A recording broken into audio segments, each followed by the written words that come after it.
Hey, what's up guys? Dan Kraus here again, working on another dent. This is a push to paint because the paint's already compromised here on this fender, on the front section of it there.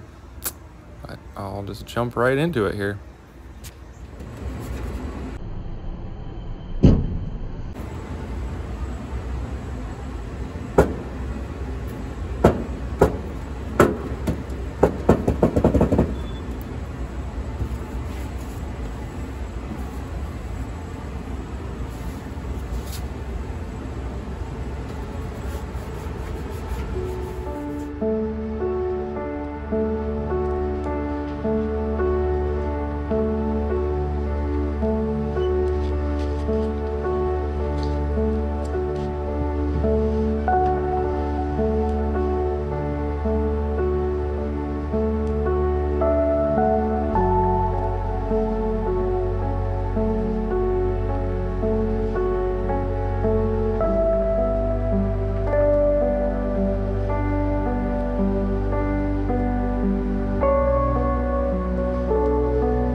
Alright, so the whole repair here took me about 25 minutes, and I was able to just push it directly to paint without adding any filler.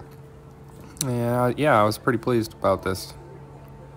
Wasn't really sure how this fender was going to come out, but I was happy with the end results. So, thanks for watching, guys.